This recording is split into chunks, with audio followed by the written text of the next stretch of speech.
Hi, this is Gavin from FE News. I'm at the Society for Education and Training annual conference.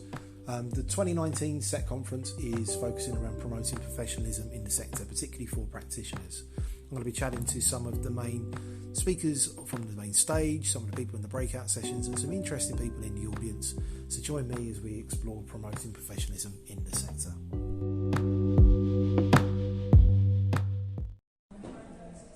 So this is Gavin from FE News. We're at the SET conference along with David. Hi, I'm David Didau. I'm going to be speaking here later today. And David, can we chat about what you see to be some top tips for practitioners, delivery staff, teachers, trainers, lecturers, assessors, what they could be thinking of to help progress their career and to match the skills which employers are looking for?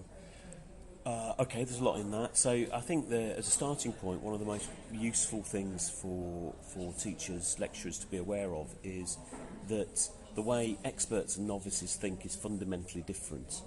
And so if you are a teacher or a lecturer, the odds are you are reasonably expert at what it is that you're lecturing in.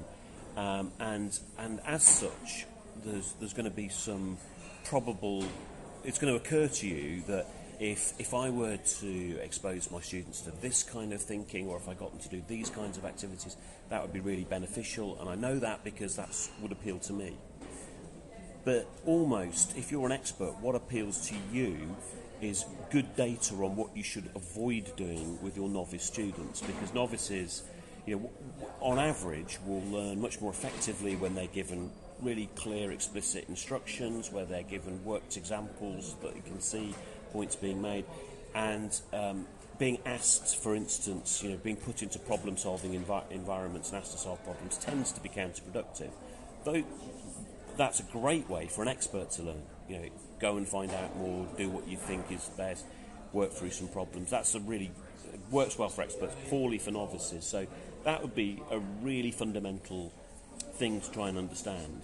And I think as a way into understanding that, any teacher or lecturer, any human being who is an expert is also a novice. So think about how you might benefit from learning something that you're rubbish at.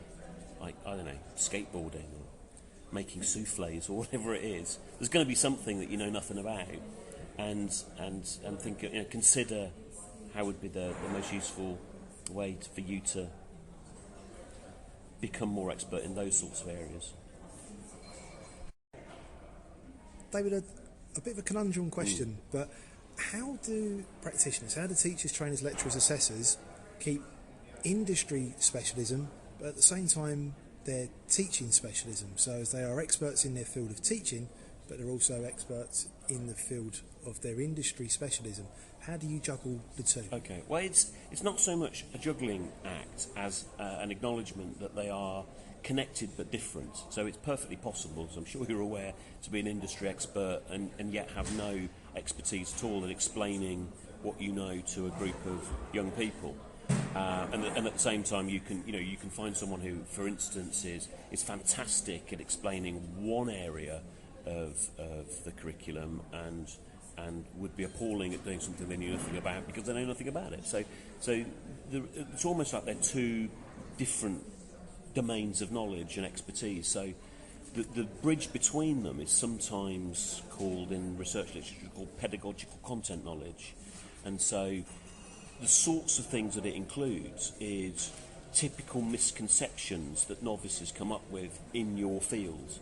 So if you're, and I'm not, but if you were an engineer and you'd worked in industry as an engineer and you thought through lots of different problems from an engineering perspective and come into a classroom and try and give that high level understanding to students, they're typically going to come up with misconceptions about how these things might work. Now, not being an engineer, I can't imagine necessarily what those might be. But to someone who is an experienced and practiced lecturer in engineering, these are going to be highly predictable. They're going to students' misconceptions tend to be, rarely are they wholly original.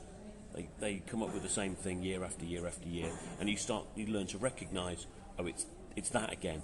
And so being a pedagogical content expert isn't just knowing about the area of industry, it's also being able to predict where a student's going to get confused, Where are they going to get the wrong end of the stick?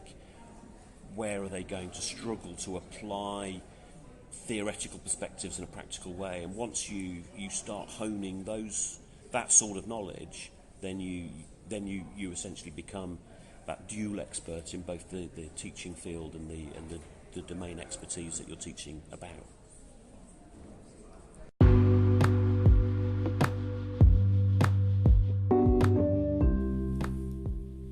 I hope you enjoyed this podcast. Why not click subscribe so you can be informed when the latest next individual podcasts or podcast mini-series from FE News are going to be released.